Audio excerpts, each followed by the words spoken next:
Let me know when you're ready.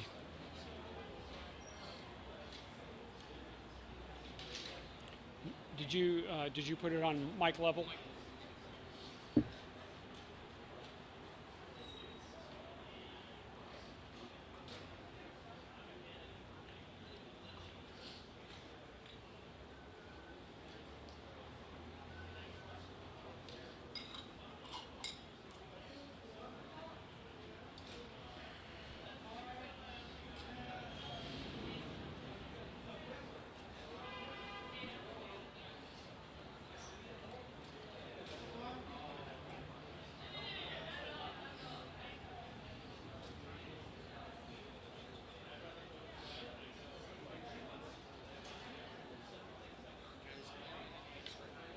I'm sorry.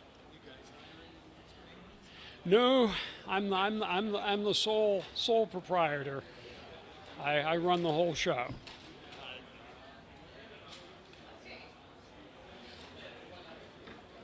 You know anybody that ever needs a press conference, give them that.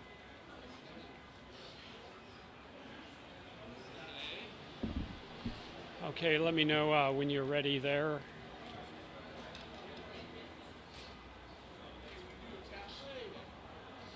Okay, I'm gonna do a test right now. Okay, giving you a test. This is an audio test. Testing 1 2 test test test. This is an audio test for anybody that has come lately. Hopefully the audio is good. I feel like a star. Look at that. Oh, that nice bright light on top there. How's everybody's audio? Everybody hearing clean audio? Clean audio. Let's see, we're waiting for one more here. You got clean audio? Good. John, how are you doing down there with the audio? Okay, good. Thank you. Yes, you're welcome.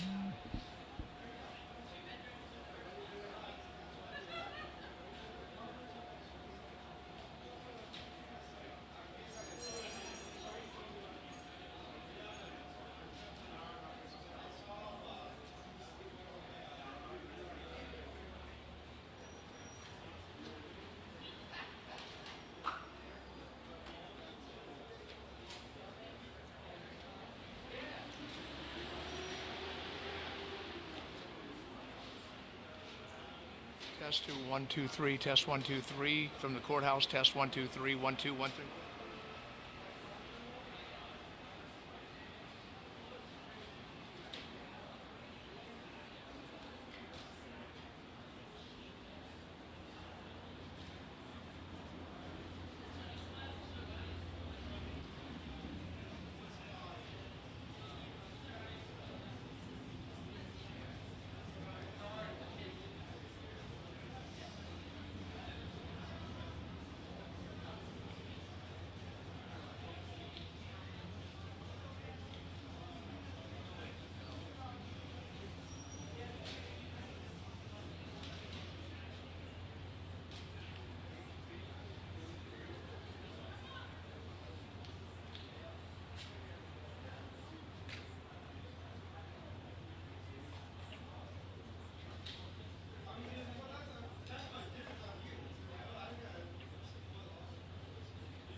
Test on gate 1, test 1 2. You hear it on gateway 1, test 1 2. Do you hear that on gateway 1? Okay.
Who wants a fresh white?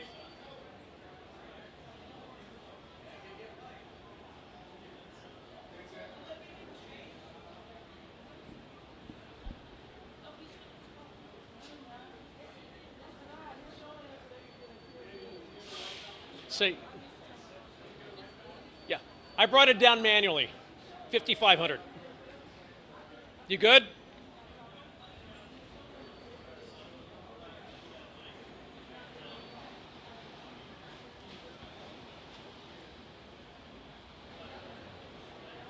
You all good?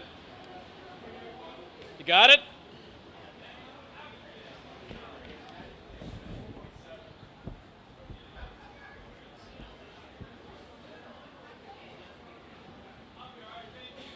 Anybody else?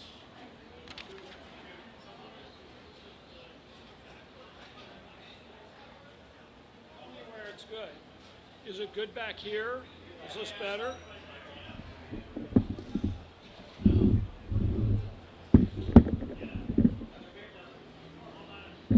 That's a better.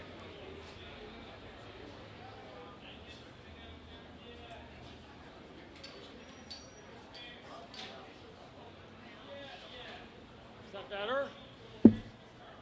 How's that? Okay. I'm sorry? Yeah, it'll be fine. Okay, so I'm giving a last audio check here. That sun, yeah, this probably will be a lot cleaner. Hey, David, can I borrow your white sheet of paper?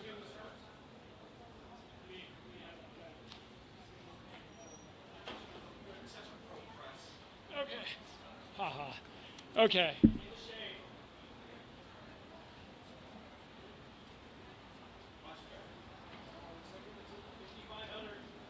Okay, everybody got it? All right, so speakers are seated? Everybody have it? Like, I think so, shouldn't we be? Or not? Oh, I last feel time that's they going to be weird if we're You're right. walking around. Yeah. Last time they were chairs. Yeah, behind. That would make sense. I'm gonna actually.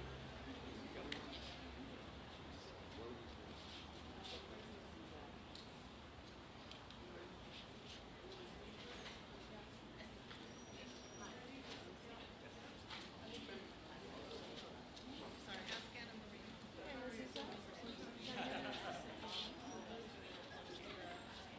And should we get the speakers? Absolutely. Sounds good.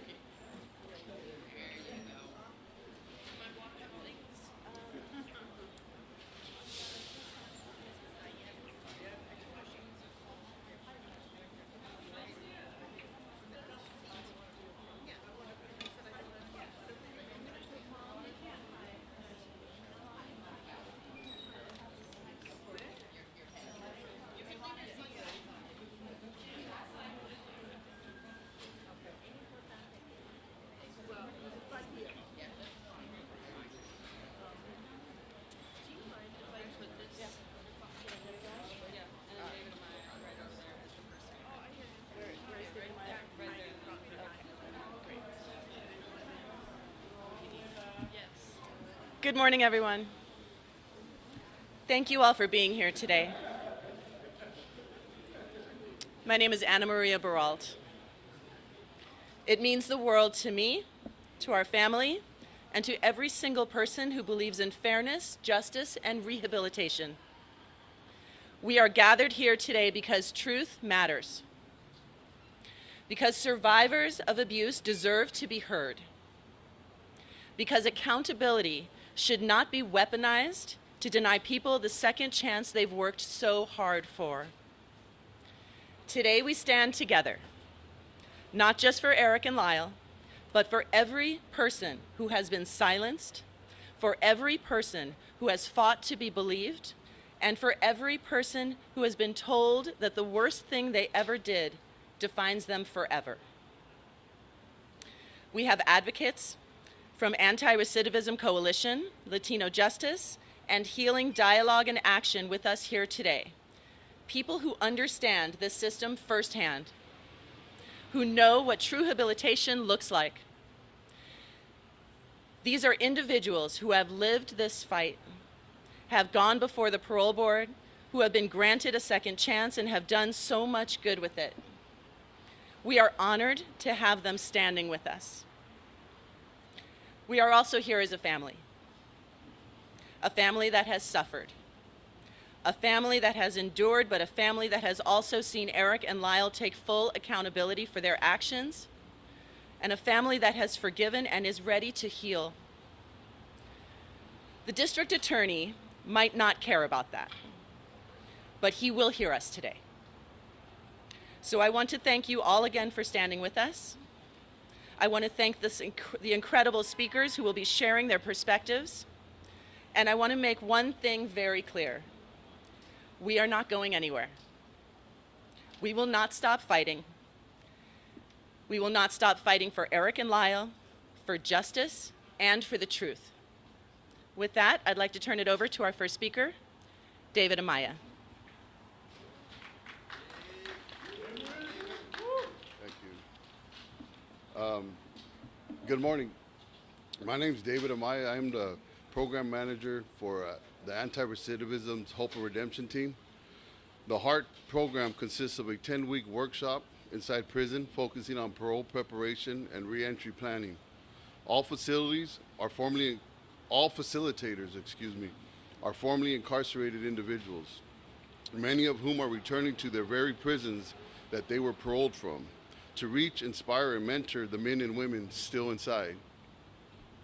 I am here today on behalf of ARC to ask the judges considering the resentencing and habeas and the governor and board of parole to believe in second chances and give a proper recognition to rehabilitation and change.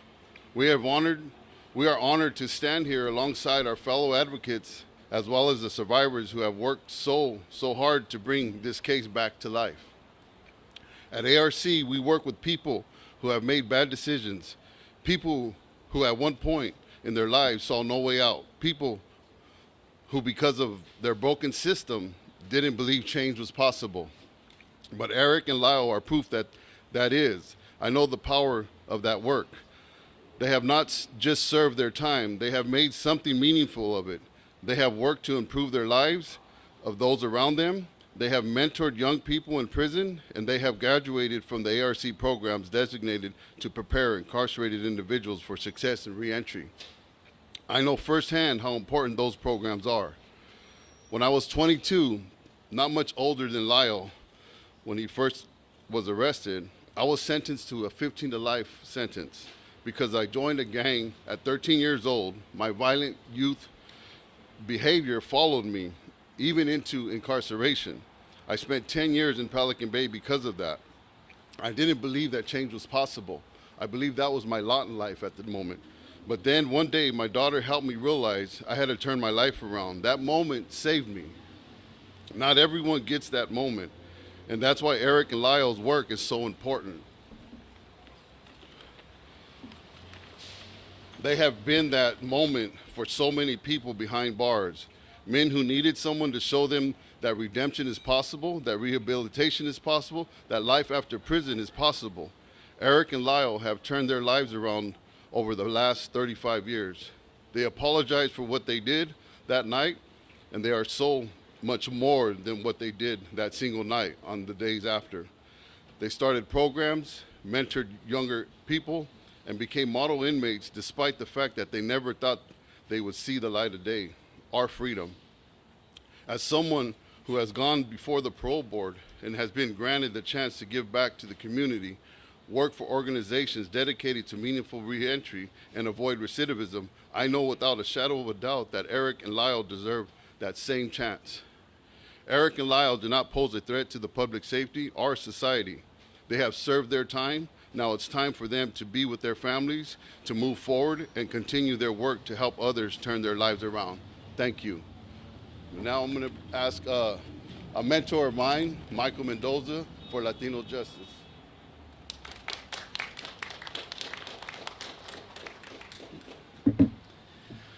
Good morning, everyone. My name is Michael Mendoza, and I'm the National Criminal Justice Director at Latino Justice. Latino Justice is a national civil rights organization where we focus on using and changing the laws to create more safer communities that are equitable and just. We are here in strong support of Eric and Lyle, of his family, of all the advocates. As you can see, all around us, you have people that represent our community.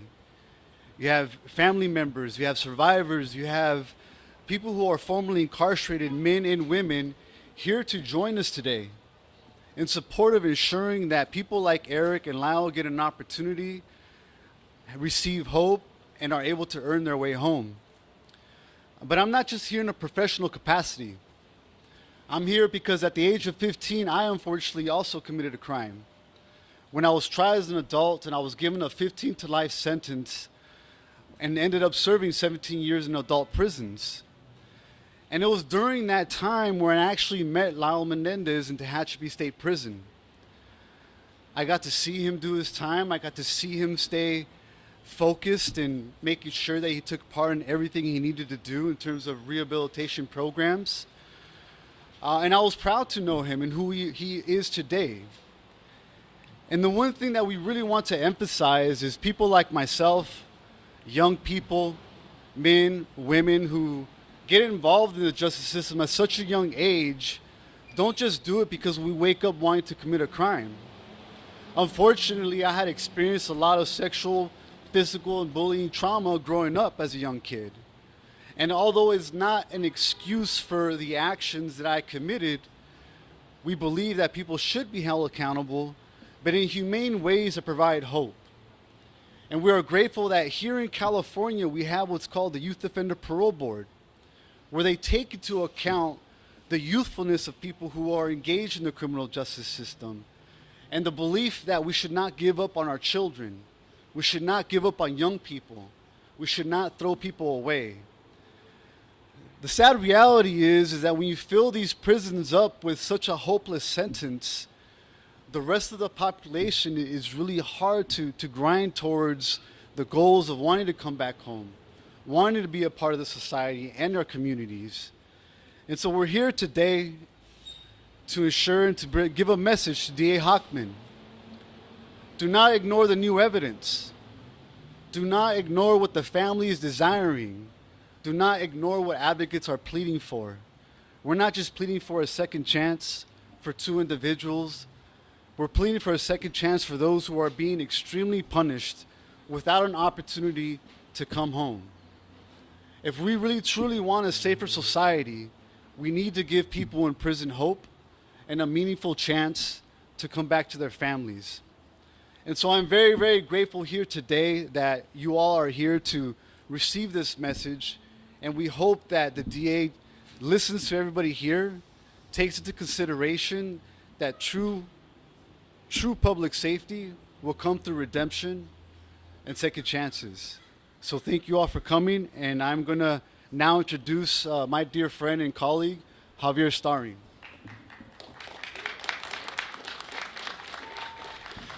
Good morning, everybody. My name is Javier Starring.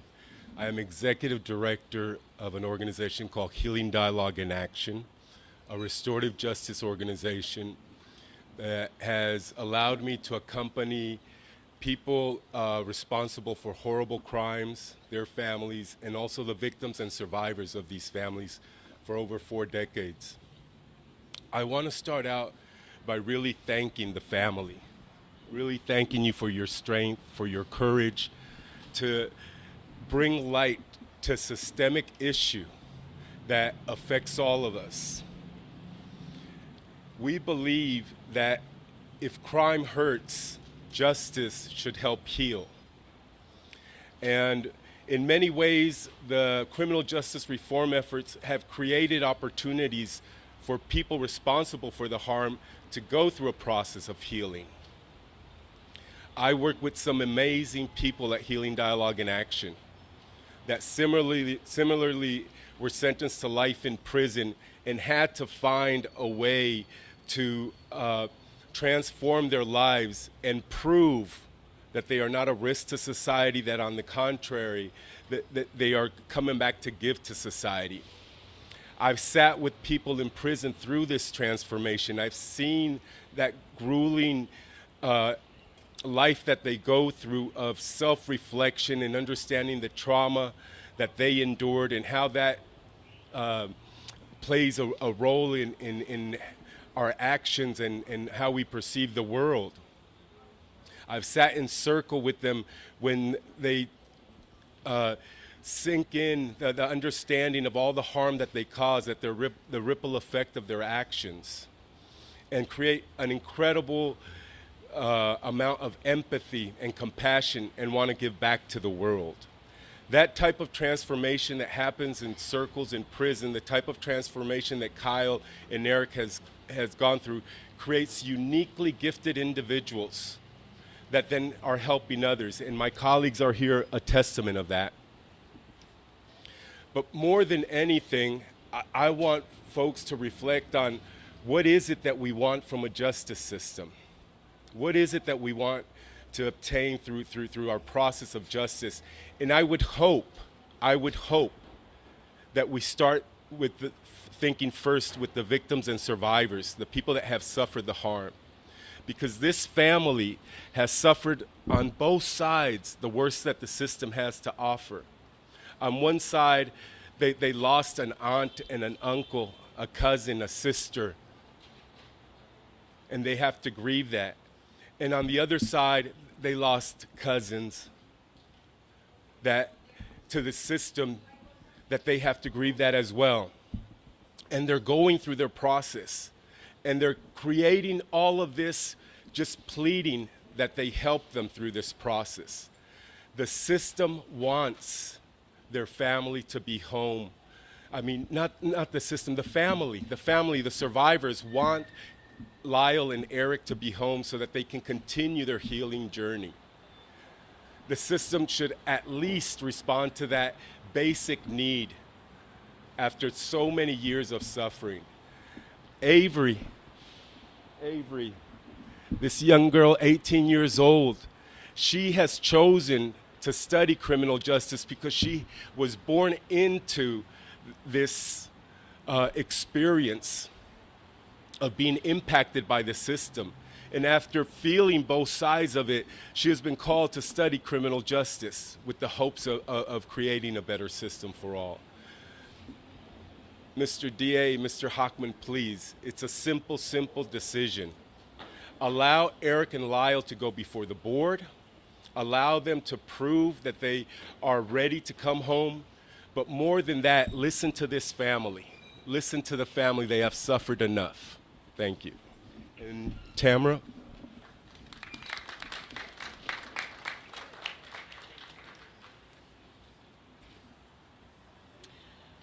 First off, I just want to thank all of you for standing here with us today. This fight is personal for our family, but it's also bigger than us. This is not just a news story. We're a real family of real people. Today it's about fairness, about justice, and about not letting personal bias, politics get in the way of what we need to do and what is right. My grandmother Joan dedicated the last 35 years of her life to advocating for the lives of Eric and Lyle. And we are here to continue that fight for Eric and Lyle and to continue advocating for them. Marcy's Law exists to give us victims' families a voice in the justice process, and yet District Attorney Hochman doesn't seem to want to listen or engage with us. We lost Kitty and Jose, but we also lost Eric and Lyle in this process. We have a unique situation of being multidimensional victims. At every turn, we feel like DA Hochman has dismissed us, ignored us, and quite frankly, treated us like we don't matter. Why? Why does he seem to be making this case so personal? A district attorney is supposed to be fair, impartial, and focused on the law. But Hochman is not acting like a neutral party. He is relegating a case from 35 years ago with the same outdated lens that ignored abuse and trauma and compassion in the first place. And now he's saying that Eric and Lyle are still a danger to society. But to who? Anyone who spends even 5 minutes with Eric and Lyle will tell you that it's just not true. They have dedicated themselves to improving the lives of incarcerated people. They have created programs that support victims of such sexual abuse. They have helped mentor young inmates so they don't reoffend if they have the opportunity to be released. Eric and Lyle have spent 3 decades avoiding the pitfalls created by the justice system that suck people into the toxicity of incarceration.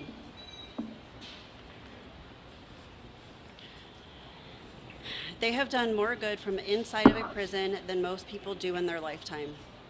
And yet Hockman is hyper-focused on one thing, what they said as scared kids. I have kids. Kids lie. Kids lie when they're scared, when they feel intimidated, and when they've been traumatized.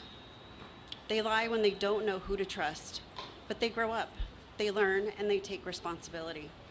And Eric and Lyle have done exactly that. They have apologized multiple times to all of us standing here. They have owned and accepted every ounce of their actions. We have elderly family members who have desperately wanted to reunite with them before the chance is too late. Not just because they love them, but because they also carry the weight of regret for not speaking up when they had the chance. Letting them come home isn't about letting them off easy. They've served their time. It would, however, give them a chance to spend time with family members who don't have a lot of time left with us. It would give them a chance to be here with all of us standing here today. A support system that they didn't have as kids because we didn't know what they were going through. We don't understand why Hockman is so set on keeping us apart.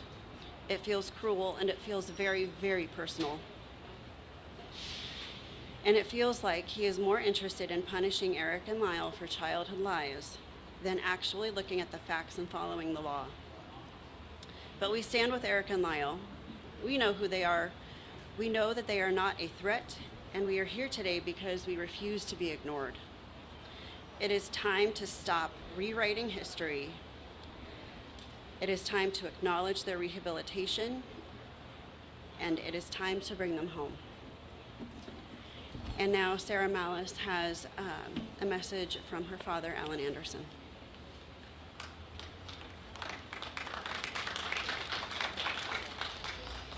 Good morning. My name is Sarah Malice. My father is Brian Allen Anderson Jr., who is Kitty Menendez's nephew, but to Eric and Lyle, he's just their cousin Al.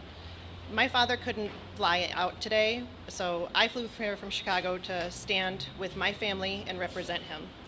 I also want to thank everyone for their outpouring of support for Eric and Lyle to come home to us. Before I share my own experience, my father wanted me to share the following with all of you. My father loves his cousins so much. He has seen how they turn their pain into a real purpose while in prison. They have made lives better without the expectation to do so. When he was younger, my father saw the terrible home in which they lived, the experiences that they had to go through as children. He tried to speak about all of that he knew to his father, but it fell on deaf ears multiple times. Now, he wants everyone to hear his voice loud and clear. He wants the entire criminal justice system to hear him and do something. If my father were here today, he would say very clearly that he loves Eric and Lyle. He forgives Eric and Lyle, like so many relatives from both sides of our family. And he would feel completely safe welcoming Eric and Lyle into his home. I share the same sentiment as my father. As I wrote in a letter to the board of the parole, this case has influenced nearly my entire life. I was 3 when Eric and Lyle were arrested and 10 when they were sentenced to life in prison. I saw my father grapple with the memories of the very real experiences that he had in Kitty and Jose's home. He knew something was wrong, but he couldn't do anything about it. These experiences made him a very protective father, someone who was determined to be there no matter when I needed him as I grew up. But the pain that we feel is still very real. Every documentary, every miniseries, every development is a fresh tear in the wound that my family has tried to heal for 30 years. We want the suffering to end. The only way it does is for Eric and Lyle to come home so they can hug my father, hug me, and hug every person who is standing beside me, and for those who can't make it here today, so that we can move on from this tragedy. I know that Eric and Lyle have taken what most would see as a hopeless life and injected growth, remorse, and love into it. If we, the family, are saying that we want them home, if wardens and correction officers are saying that they would welcome Eric and Lyle as neighbors, if the dozens of people assembled here today are showing up and expressing their support, what else does the system need to hear? So please, listen to us and allow us to bring Eric and Lyle home. Thank you. I'll turn this to Anna Maria. Thank you to all of our speakers. I hope you'll indulge me. I have some more comments to make. First, I just want to take a moment to thank all of you again for being here today. Seeing so many people show up for Eric and Lyle, for truth, for justice, it means everything to us. I've been standing here as their cousin, but more importantly, I am standing here as someone who loves them. I grew up with Eric and Lyle. We swam together. We spent summers canoeing on the lake. We were just kids, laughing, playing, and making memories like any family does. From the outside, it looked like we had this picture-perfect childhood, but looking back now, it is devastating to know that while we were playing games, they were silently suffering. And yet, they kept going. They kept finding ways to be strong, to push through, to survive. But let me be very clear, Eric and Lyle did not survive that house. They walked out of it. But they carried everything with them, the fear, the trauma, the betrayal. That's the reality of abuse. It doesn't end when you leave the house. It stays with you. It controls you. It convinces you that no one will believe you, that you are trapped. And for them, they were. And for 35 years, they have been trapped again. But this time, they did something different. Instead of being defined by their worst moment, they decided to turn their lives around. So let's talk about what Eric and Lyle have done with the last 35 years. Eric has dedicated himself to helping others. He created a hospice program to care for terminally ill inmates, because even behind bars, he believes in compassion and dignity. He started a support group for survivors of abuse inside the prison walls, giving space to men who, like him, spent a lifetime being silenced. He has pursued higher education, earning multiple degrees, and is on track to graduate from UC Irvine. Lyle has led projects to transform the prison environment, making it a place of growth instead of despair.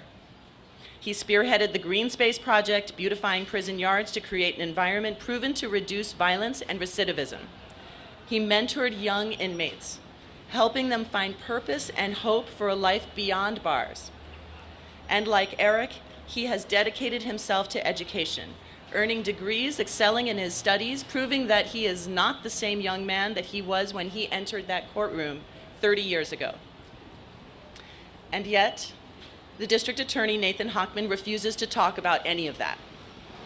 Instead of looking at the men they have become, he stands at a podium and repeats the same arguments made in 1996. Arguments that ignored who Eric and Lyle really were, arguments that erased their abuse, arguments that failed them then and continue to fail them now. He says they need to take responsibility. Well, they have. He says they need to acknowledge their past mistakes. Well, they have. They've also gone a step further and done the work to understand their bad decisions that harmed my family and the community at large. What he really means is that he needs them to admit to something that fits his narrative, to erase their own truth, to undo the decades of advocacy, healing, and change that they have worked for. But we won't let him rewrite history. We won't let him ignore the rehabilitation. We won't let him silence survivors of abuse. So what do we do now? We keep fighting. We keep pushing. We keep showing up. We don't let them go unseen. We don't let them go unheard. We make sure that the world knows who Eric and Lyle are now, not just who they were 35 years ago. So let me say this loud and clear. We are not asking for sympathy. We are demanding fairness. We are demanding that the law be followed. Because whether Hochman likes it or not, California law demands that judges consider the full picture, their youth at the time, the abuse they endured, and the men they have become. This is personal to me. I have watched them grow into men, and I have seen the work that they have done behind bars. And I am telling you right now, there is no justice in keeping them there. If the district attorney, Hochman, wants to make this a political issue, we are going to make sure the world is watching. Because we are not backing down. We will not let him erase their abuse. We will not let him ignore the transformation, and we will not let him silence this family. So to everybody standing here today, thank you for showing up, for fighting, for demanding justice. Eric and Lyle are not forgotten. Their story is not over, and we are going to see this fight through until the end. Thank you all for joining me.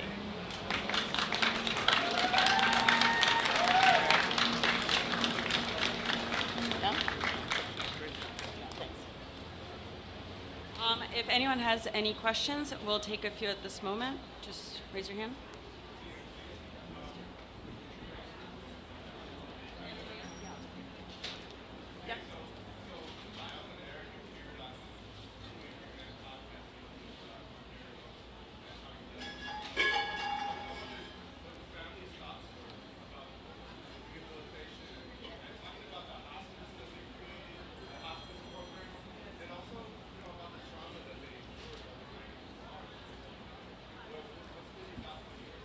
Thank you. So the question is, what was our reaction to the two Angry Men podcasts that they called into?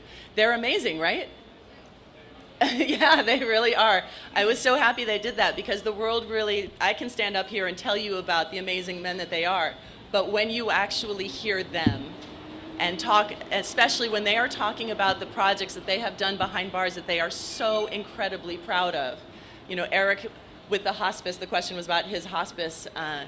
So he educates other inmates about how empathy and compassion towards the inmates that are disabled, who have issues, so that they can, when they are released, that they can go on to be members of society with empathy, with compassion for the people in their communities.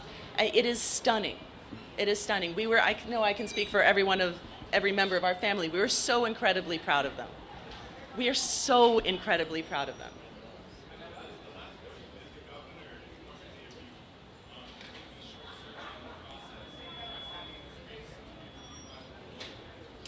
So the governor, with the risk assessment that is going through that track, that is a different track than the resentencing. So it is definitely, I wouldn't say that it is short-circuiting. Those are two parallel paths that are happening. Yeah. Yes, we were contacted almost immediately before he announced it that he was doing that, with a little bit of the caveat of, okay, don't get us too excited. This is a very rigorous process. But we're starting, yeah. Given the new DA's opposition to resentencing, do you believe the ruling holding out is about to be for the governor? No, I don't. So The district attorney did come out publicly and say that he was opposing resentencing. He was going to request to the judge to withdraw the resentencing recommendation. It should be noted that that decision is up to the judge, and that will be made on April 11th. But that is only one track. There are still 3 tracks to their freedom. One is the habeas corpus. The other is the resentencing, which he does play a role in. And then there is the clemency from the governor. And those are 3 completely separate.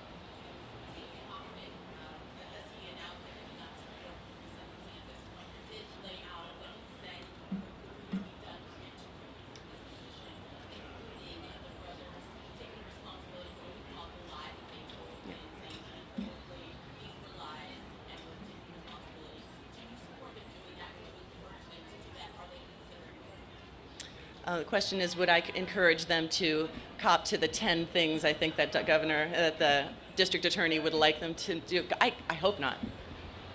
I mean, I hope not. That would be pandering to his narrative, to his idea of what the truth is, instead of the actual truth, which is theirs. So I can't imagine a world where they would do that. Thank you, everyone, for the questions. We're now going to turn it over to the rally. I hope everyone joins us across the street. Thank you. All right, here we go. Great job, great job.